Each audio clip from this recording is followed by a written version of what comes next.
Chapter 5: The Hidden Battle for Your Godlike Attention. There is nothing as powerful, as capable of transforming itself and the planet as the human imagination. The tools are there, the path is known. You simply have to turn your back on a culture that has gone sterile and dead and get with the program of a living world and a re-empowerment of the imagination. Terence McKenna. Attention as a prized commodity. Our attention, the focalization of our own imaginative capacity, is a precious natural resource. From the standpoint of energy cultivation and manipulation, which encompasses both inner alchemy and many types of shamanism, attention is the most valuable commodity there is. Consider the telling expression, "pay attention." Attention, as I see it, is the original currency. If you look closely enough at this divine sense with your sixth sense, you can actually see its powerful current flowing. And let it be noted that you almost always end up seeing whatever you're currently paying for. Attention is what harnesses the primal creative power of our thoughts, emotions, and beliefs, which, to oversimplify, combine to form our imagination, in such a way as to build tulpas and egregores, to make dreams come true, and even to create brave new worlds and realities. In his fascinating expose of real alchemy, John Crider defines attention as the conscious and deliberate focus of awareness. It is the ability to deliberately direct the consciousness in one particular direction. Doing so naturally pulls energy into the thing that the attention is focused on and allows that aligned self to begin to resonate more and more with the object of attention. The upshot of Crider's position is like a pithy mainline of absolute truth. Attention is the stuff that makes worlds. Unfortunately, it must be pointed out, our stolen attention is also the ultimate tool of the dragon. The predatory designer of this construct co-opts our godlike creative ability by having people pay their attention outward and upward to the enormous reptile perched atop the capstone of the world cult.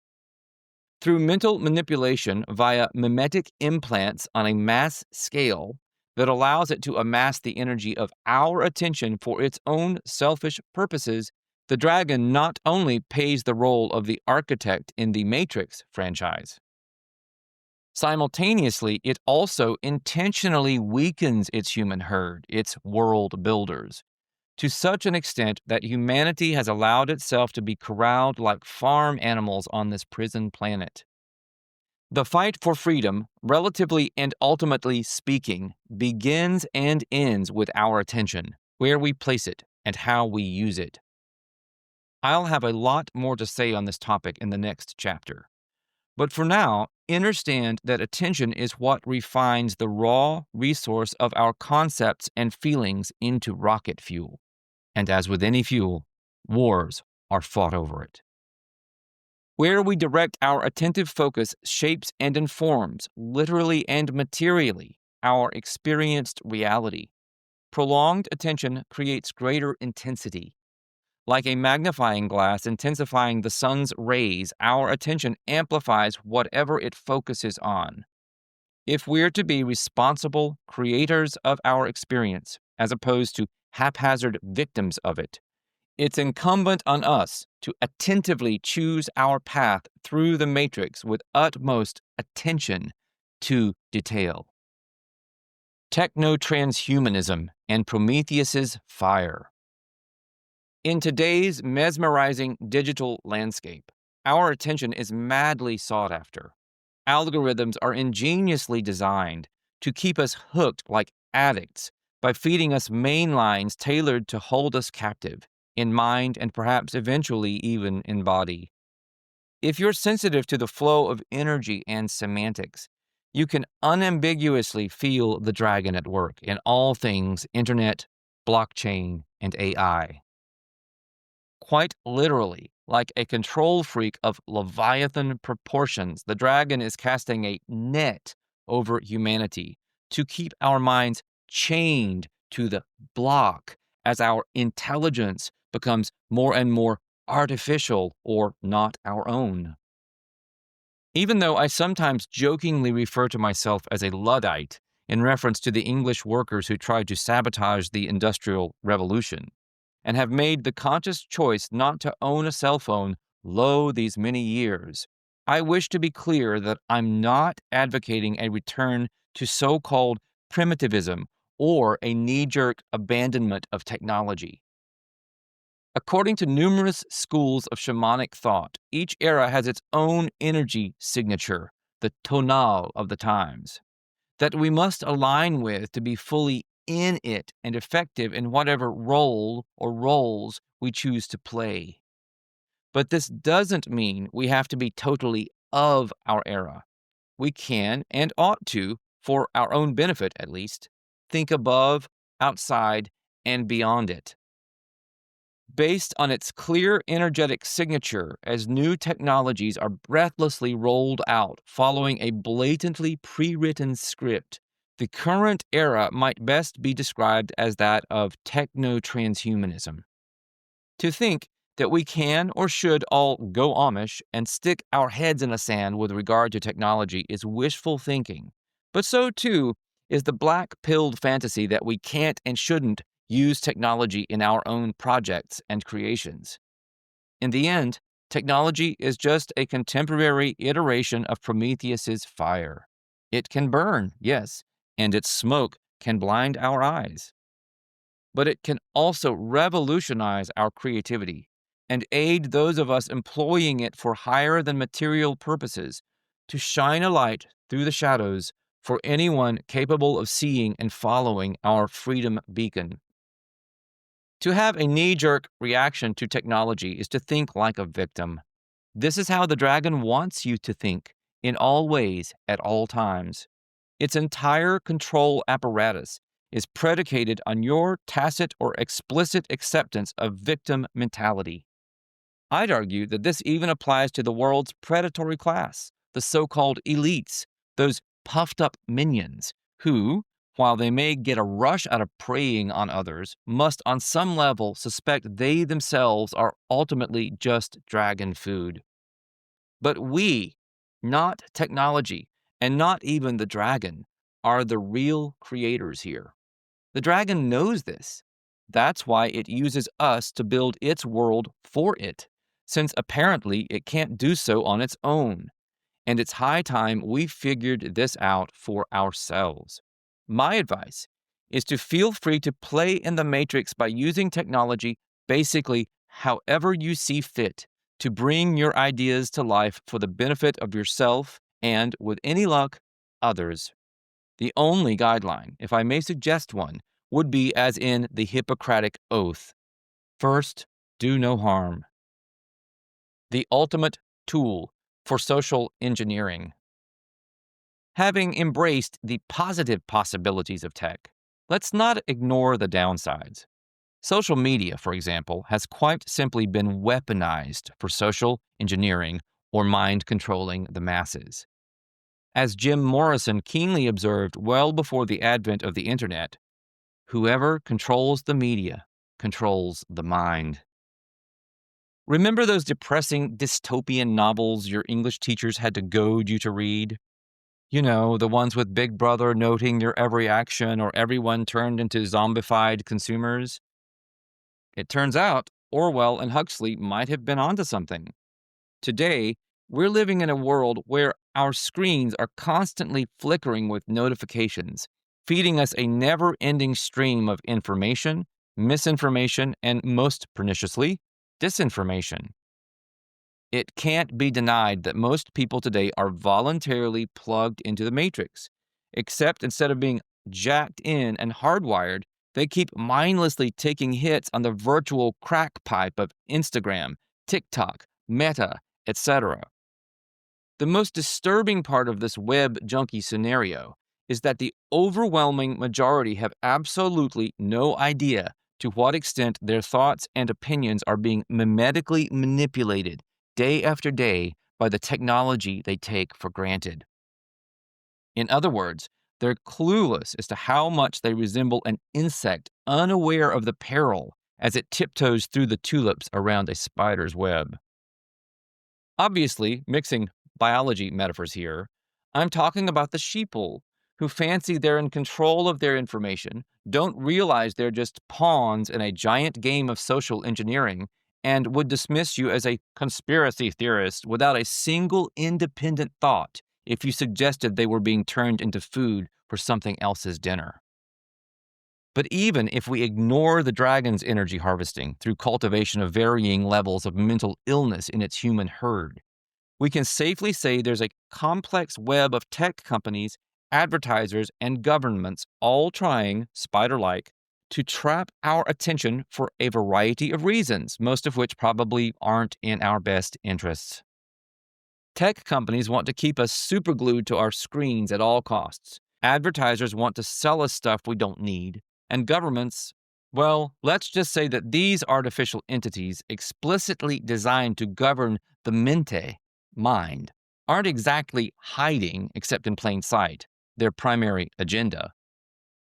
A major problem is that there's precious little transparency about how tech platforms actually work behind the scenes.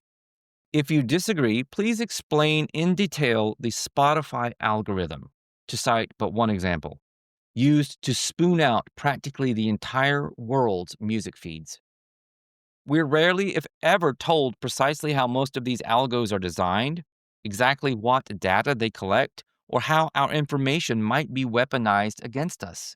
For anyone who cares to contemplate the situation, that's a big issue, because it shows that we have no way of knowing how or to what extent we're being puppeteered.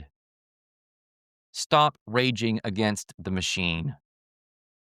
The Matrix can feel like a pretty hopeless place. I get that. Nobody in his or her right mind, a tiny minority, admittedly, wants to be caught in an endless digital labyrinth like a techno lab rat.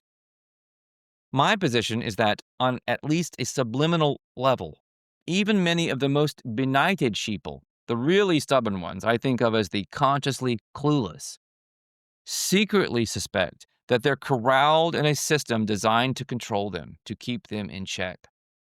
But I'm here to tell you it doesn't have to be this way. We have the power to change our circumstances individually and maybe, just maybe, collectively. Forget rage. We don't even have to fight back against the machine. But we do have to perform one all-important mind maneuver.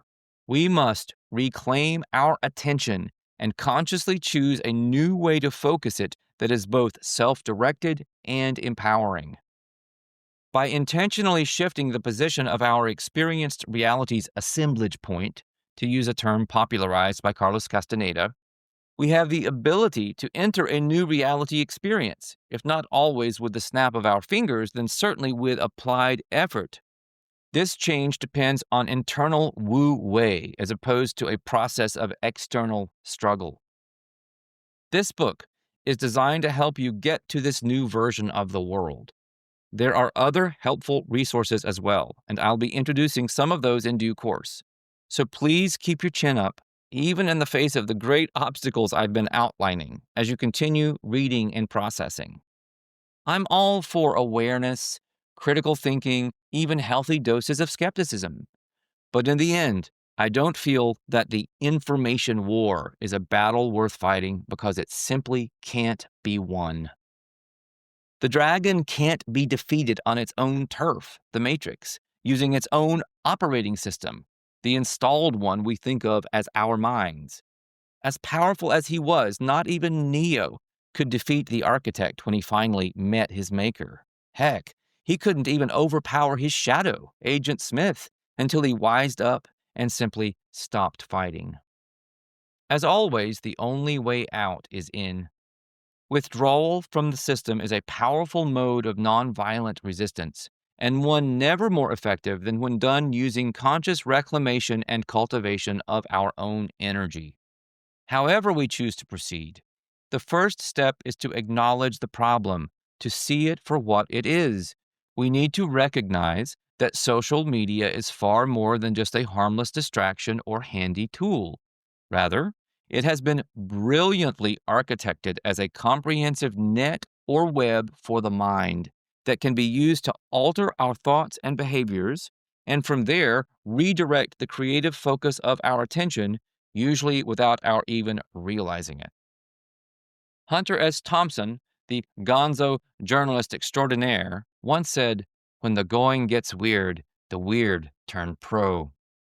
Even though it may be a little dated, that's rock solid advice for navigating our present techno transhumanist age, where things are getting weirder by the second. In a world saturated with freakish information and algorithmic wackiness, we need to get a little weird ourselves to survive, and, if we play our cards right, thrive. To do so, we must summon the courage of our inner hero to question everything, to think for ourselves, to look for answers outside the box, to resist the urge to conform to the digital hive mind. So, turn off notifications for a day, log out for a while, go for a walk in the real world, mindfully appreciate the taste of your coffee for a change, unplug, read a book, people watch, have a face to face conversation with an actual human being, and remember that there's much more to life than likes and followers, selfies and influencers, thank goodness. For the love of all you hold dear, stop doom scrolling. Today's constant online barrage can leave us feeling drained and unfulfilled. As mentioned, social media addiction has been linked to depression. It's high time to reclaim our attention, break free from the chains of digital distraction, and rediscover the immense creative power of our own minds for our own benefit. This reclamation project begins with awareness, self-awareness, inner gnosis in a tsunami of insanity.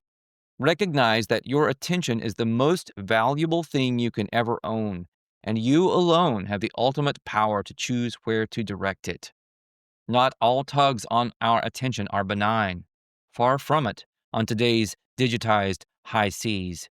It should be obvious, even to those skeptical of most conspiracy theories, that there are individuals and entities from the deep who seek to manipulate our focus for their gain. They exploit our fears, insecurities, and desires, bombarding us with negativity and hopelessness, and rarely, if ever, looking on the bright side. Coincidence? I think not. These tactics prey on our natural negativity bias, our self-preservation instinct, our traumas, our insecurities. The human brain is wired to pay more attention to threats and negative stimuli than most other inputs. This is understandable in a predatory environment. Such an approach might have kept us safe in our evolutionary past. But in today's group-thinking, fear-mongering culture, it can lead us down rabbit holes inside rabbit holes of anxiety and despair. Be wary of information sources that consistently evoke fear, anger, or outrage. Be cautious also of ones that yo-yo followers between such negative states and positive ones, only to repeat this whipsaw cycle again and again. Question the motives behind the messages you consume. I'm sorry to say it, but there's a good chance you'll find hidden agendas almost everywhere that don't support you or humanity. Ask yourself whether the messages directed your way are designed to empower you or keep you trapped in a vicious cycle of always seeing the glass as half full. Prolonged exposure to negativity takes a toll on mental and emotional well-being. Doom scrolling, the act of endlessly scrolling through negative news and social media feeds, can leave one feeling helpless, anxious, depressed, and even suicidal. Moreover, this negativity bias can create a self-fulfilling prophecy by tipping the first domino in a chain of interrelated events in a sort of tragic butterfly effect. Simply put, When we focus on the negative, we're far more likely to notice and experience more negativity in our lives. This can give way to a downward spiral where our thoughts and emotions become increasingly self defeating. And almost inevitably, this manifests as more disturbing life events. While I'm all for being emotionally honest with yourself and not running away from your shadow aspects, this quote by Peace Pilgrim certainly offers food for contemplation. If you realized how powerful your thoughts are, you would never think a negative thought. I encourage you to be brave enough to break free from the clutches of doom scrolling. Limit your exposure to negative news and social media. Take a break from the online noise. Try a truther detox, as I propose in Chapter 7. Instead of letting your attention be misdirected, seek out uplifting and inspiring content that nourishes your mind and spirit. Just as a negative focus can drag us down, a positive one has the power to lift us up. When we choose to emphasize gratitude, love, joy, and various other types of empowering wavelengths, we create an upward spiral of positive emotions and experiences. Research has shown that simply giving thanks for life's mundane blessings, for example, can lead to increased happiness, improved relationships, and better physical health. Choosing to pay particular attention to positive emotions such as love and compassion can even boost our immune systems and make us more resilient to most types of stress. Being upbeat can self-induce a range of epigenetic changes, switching off bad genes and turning on good ones. Cultivate a practice of gratitude. Take time each day to appreciate your blessings, no matter how insignificant they might seem. Surround yourself with positive people and engage in activities that bring you joy. Put down your smartphone, smell the roses, and, as Gandalf instructs King Theoden when the latter emerges from Wormtongue's hypnotic spell in Peter Jackson's adaptation of Tolkien, breathe the free air again, my friend.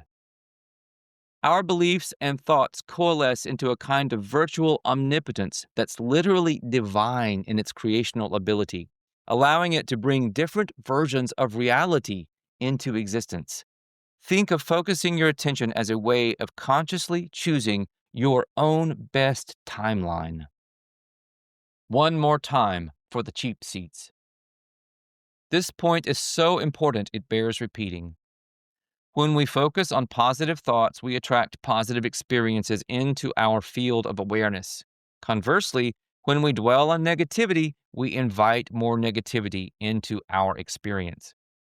This isn't to say we should ignore challenges or pretend everything's hunky-dory when it obviously isn't. Don't be an ostrich and bury your head in the sand when shit's hitting the fan. Rather, the idea is to choose to approach life, even its trying moments, with an upbeat and proactive mindset, believing in our ability to overcome obstacles and create a better future, at least for ourselves.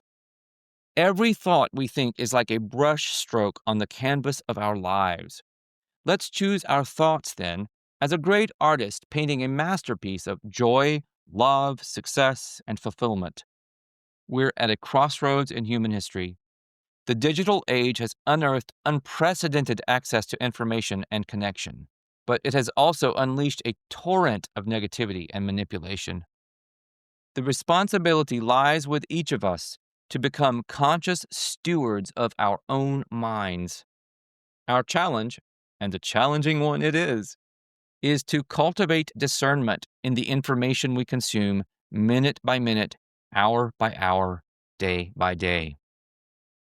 If our desire is to enjoy and perhaps eventually transcend the matrix, we must select with great circumspection the thoughts we wish to energize and direct our focus only toward that which invigorates and empowers us. Anything else simply isn't worth your attention.